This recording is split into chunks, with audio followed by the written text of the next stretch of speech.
Okay, so what's GDP?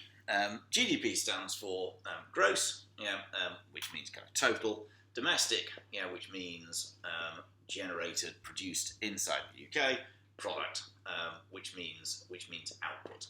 Um, that's not always the most helpful way of thinking about it, but you can see GDP in a couple of ways. Yeah? So one is it's the total value of everything produced in the UK.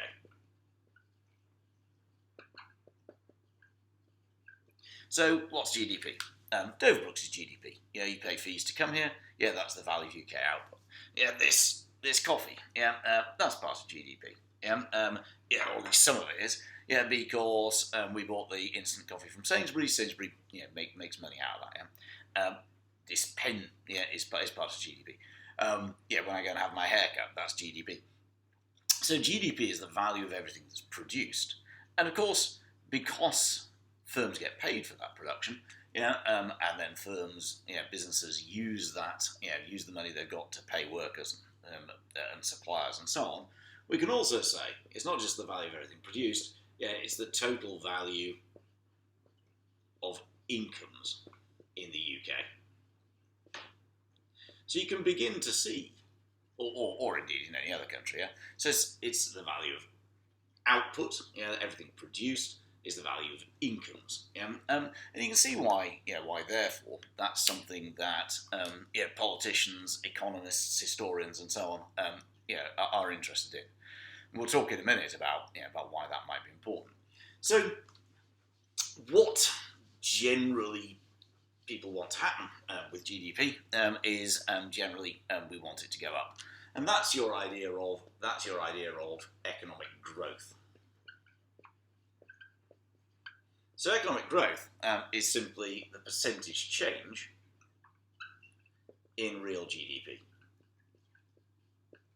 And real just means adjusted for inflation. So when you see economic growth, you don't need to worry about was it just prices going up? If we say that GDP went up by 10%, that means there's actually 10% more stuff than there was a year ago. So if GDP was to rise from 500 billion to 550 billion, very unlikely in a single year, then we'd say that economic growth was 10%. If, on the other hand, GDP fell from 500 billion pounds to 475 billion pounds, then economic growth is minus 5%. And this, where GDP is falling, that's what economists and historians mean by a recession. So if GDP falls for 6 months or more, then the economy is going backwards, and that's this idea of a recession. So, as I say, GDP measures the value of everything that's produced and earned inside an economy, and generally speaking, we'd probably want that to go up for reasons that we'll come to in a minute. But one thing that you might find quite helpful, is a very, very, very simple model, in terms of looking at GDP and economic growth. And this model essentially centres around the idea of a kind of pint of beer. And what we can say is that that this glass here, that represents the potential of the economy. There's only so much beer that this glass can hold. For an economy, there's only so much that it can produce in a given period of time. And that depends on the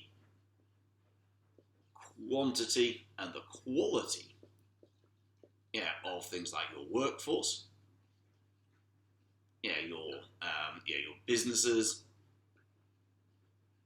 the machinery that they have, or IT, and so on and so forth. And generally, so there's at any given moment in time, there's a limit to how high GDP can be. Because it's kind of limited by what's called full employment. When all of your machines and workers and so on are working, then that's the limit to what the economy can produce at any given moment in time. But the economy isn't always at that capacity. So here we can say, that's the actual level of GDP. So we have actual GDP on the one hand, and we have potential GDP on the other. And therefore, you can say that for interventionist governments, there are two things that they're likely to want to achieve. Firstly, in this economy, they'd quite like to try to increase the usage, and this depends on the level. This depends on the level of demand in the economy. Is everybody going out and having haircuts? If we're not, then hairdressers won't be operating at capacity. Are we all going down the pub? If not, then the pub will have lots of spare tables. And that's what the kind of gap at the top of the glass represents. So one thing governments might try to do is to boost demand, to increase demand inside the economy if they're interventions. Of course, once the glass is full up, once you've reached full employment, at that stage, governments will be interested in whether they can increase the size of the glass. Can they increase the potential of the economy to allow higher GDP, higher output and incomes in the long term?